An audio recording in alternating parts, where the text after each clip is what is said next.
2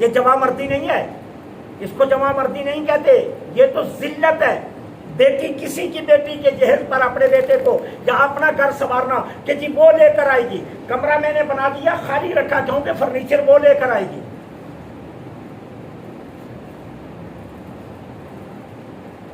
میں نے خالی رکھا ہوا ہے، بڑے جی وہ لا کر، اور پھر میں اس پر بیٹھوں گا بڑے فخر سے، کیوں کہ میری بہو لے کر آئی ہے۔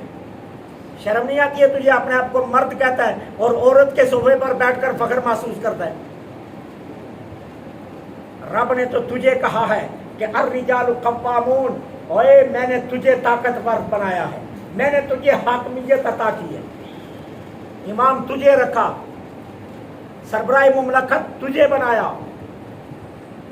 جنگوں کا بادشاہ تجھے بنایا، بہادر تجھے بنایا، اور تو عورتوں کے مال پر پلنے کی کوششیں کرتا ہے؟ نہیں۔ شادی کی بنیادی باتیں صرف 3 ہیں، باقی تمام تر ہندو رسمیں ہیں۔ پہلی کیا؟ نکاح، دوسری حق مہر، تیسری ولیمہ، یہ 3 بنیادی چیزیں بس۔ یہ جو برات میں ہم پورا جلوس لے کر جاتے ہیں نا، شریعت یہ بھی منع کرتی ہے۔ غریب بچی کے گھر جو ہم 200-400 خاندان کے اکٹھے کر کے لے جاتے ہیں نا، اور ان کا کباڑ نکال کر آتے ہیں، یہ بھی اسلام کہتا ہے نہیں، اسلام نے منع کیا ہے۔ علی المرتضیٰ اکیلے آئے ہیں، اکیلے، میرے آقا نے نکاح پڑھایا مسجد نبوی میں، کھجوریں بانٹی بطور بد، اور صحابہ چلے کے گھروں کو، اور علی المرتضیٰ کو فرمایا تم چلے جاؤ، رات عشاء کے بعد فاطمہ کو میں بھیج دوں گا۔ اور عشاء کے بعد حضرت ام سلمہ سے فرمایا ام سلمہ تم میری بیٹی فاطمہ کو لے کر چلو، میں آ رہا ہوں۔ اب دیکھنا سرکار تربیت کیسی فرما رہے ہیں، اور ہم کیا کرتے ہیں تربیت؟ ہماری تربیت اور رسول اللہ کی تربیت جو ہمارے لیے سنت ہے وہ کیا ہے؟ حضرت ام سلمہ سیدہ فاطمہ کو لے کر حضرت علی کے گھر پہنچی، میرے آقا آئے، سب سے پہلے پانی منگوایا، میرے آقا نے پانی میں اپنا دست مبارک رکھا، پھر اس پانی کو منہ میں لیا، اسی پانی میں دوبارہ کلی کی، کہا بلاؤ علی اور فاطمہ کو، دونوں کو بلایا گیا، ان پر چھینٹے مارے، کہا اللہ شیطان سے ان چورے کو محفوظ رکھنا۔ پھر کیا کیا؟ فاطمہ زہرا کو سائڈ پر لے گئے، کہا بیٹی کان قریب کرو، بیٹی نے کان قریب کی ہے، کہا بیٹی محمد رسول اللہ کی شہزادی ہو، جنت کی عورتوں کی سردارہ ہو، ایک بات تیرا باپ تجھے کہنے لگا ہے، کیا؟ علی غریب ہے، کبھی زندگی میں اس سے کوئی ایسا مطالبہ نہ کرنا کہ علی شرمندہ ہو جائے۔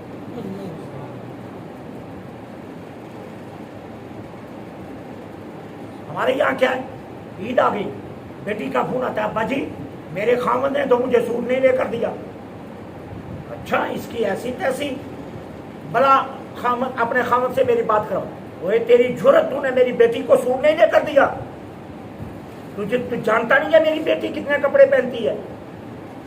اور شادی کو کتنا عرصہ ہوا؟ ابھی 2 مہینے، 2 مہینے میں وہ گھر سے جو 32 سوٹ لے کر گئی تھی وہ ختم ہو گئے؟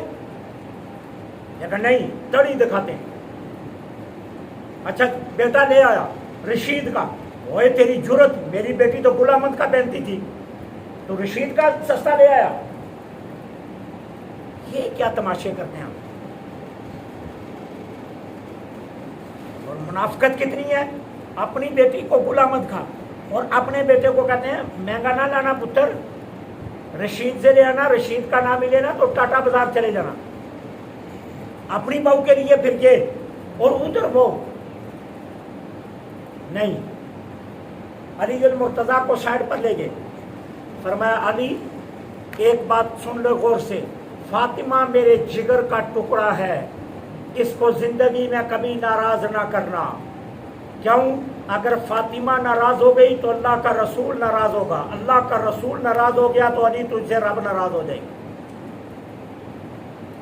ساری زندگی جب سیدہ کو علی المرتضیٰ غسل دینے لگے، کھڑے ہو کر زاروں قطار روئے، اور رو کر کیا کہا؟ فاطمہ ساری عمر یہ خواہش رہی تو زبان سے کچھ مانگے لیکن تو نے نہیں مانگا. یہ تربیت ہے، اس کو تربیت کہتے ہیں.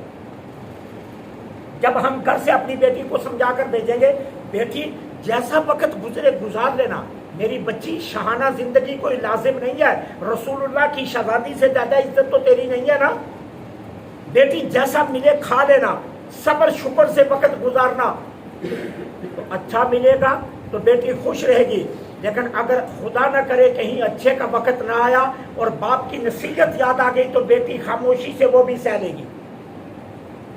لیکن اگر سبق پڑھا کر یہ بھیجا کہ شوارما روز کھانا، پراٹھا روز کھانا، باہر کا چرگا روز کھانا، گھر کا کھانا مت کھانا، تو پھر بیٹی روز یہی مطالبے کرے گی. تربیت صحیح کرو، تربیت، اپنے بچوں کی تربیت. پھر مت کہنا ہمیں اگلے گھر والے گالیاں دیتے ہیں. گالیاں وہ نہیں دیتے، گالیاں تمہاری تربیت تمہیں دلوا رہی ہے. اپنی اولادوں کی اچھی تربیت کرو، اچھا سکھا کر بھیجو اپنی بیٹیوں کو. جس قرآن کو بطور سایہ رخصتی کے ٹائم رکھتے ہو، ساری زندگی وہ بیٹی کو کبھی پڑھنے کے لیے بھی تو دے دیا کرو کہ میری بچی تو نے غیروں کے گھر میں جانا ہے، پڑھ قرآن تجھے کیا کہتا ہے. کہ آخری دن کے لیے رکھا ہوتا ہے کہ میں نے سائے میں اس کو گزارنا ہے. اور پھر ایک اور عجیب رسم چلتی ہے، اچھا تو گھر سے چلی ہے نا، اب یوں کر یہ دانے لے یا چاول لے اور پیچھے پھینکتی جا، اور جو پیچھے آ رہے ہیں سارے دانوں کے اوپر سے، چاول کے اوپر سے، وہ جو رزق کی توہین کرتے ہو اس کی صدا ملنی نہیں؟ کیا اس کی صدا نہیں ملنی؟ یہ کہاں سے رسم لی ہے؟ یہ کس نے کہا ہے؟ یہ کس شریعت میں لکھی ہے؟ کہاں لکھی ہے؟ کہاں سے یہ لیا تم نے؟ کچھ بھی نہیں. ہاں باقی ساری باتیں غیر شرعی، ایک نکاح شرعی. بس نکاح کے ٹائم پر ان کو ساری شریعت یاد آ جاتی ہے کہ جی اب شریعت کی بات کرو. جی شریعت کیا کہتی ہے؟ حق مہر کتنا ہونا چاہیے؟ میں جب کہتا ہوں نا شریعت یہ کہتی ہے، پھر بھاگتے ہیں، پھر دوڑتے ہیں، منہ چھپاتے پھرتے ہیں. ایک کہتا ہے تو جا، ایک کہتا ہے تو جا. یہ تو مولوی بڑا سخت آ گیا، یہ تو جا اس سے بات کر. پھر کیوں عرق طے کرتے ہیں؟ نبی کریم صلی اللہ علیہ وسلم نے 500 درہم سے کم اپنی کسی بیوی کا حق مہر نہیں دیا. کہا اے محبوب آپ کے لیے حلال ہے وہ آپ کی بیویاں جن کا حق مہر آپ نے ادا کر دیا. وما ملکت یمینک مما افاء اللہ علیک، اور وہ جو قیدی بن کر آئی اللہ نے آپ کو ان پر ملکیت عطا کی اور اللہ نے بطور غنیمت آپ کو دے دی، وہ بھی آپ کے لیے حلال ہے. وہ جو 3 کا ذکر میں نے کیا، 2 قیدی بن کر آئی اور ایک حضرت نجاشی بادشاہ نے جن کا نکاح کیا. ہاں محبوب وہ بھی آپ کے لیے. کیوں کہ ان 2 کا حق مہر آپ نے دستی ادا نہیں کیا، ان کی رہائی حق مہر بنا. اور وہ جو تھی ان کا حق مہر آپ نے نہیں دیا، وہ نجاشی بادشاہ نے آپ کا وکیل بن کر آپ کی طرف سے دیا ہے. محبوب وہ بھی ہم نے آپ کے لیے حلال کر دیا. تو اپنی زندگی کے بنیادی اعمال شریعت کے تابع کر لو، سکون گھروں میں آ جائے گا، سکون گھروں میں آ جائے گا. نہیں تو سن لو صرف فیصلہ آباد کی عدالتوں میں 80,000 طلاقوں کے مسائل چل رہے ہیں. 80,000 کیس ہیں طلاقوں کے فیصلہ آباد کی عدالتوں میں. یہ آن دی ریکارڈ بات ہے، یہ کوئی ایسی بات نہیں ہے.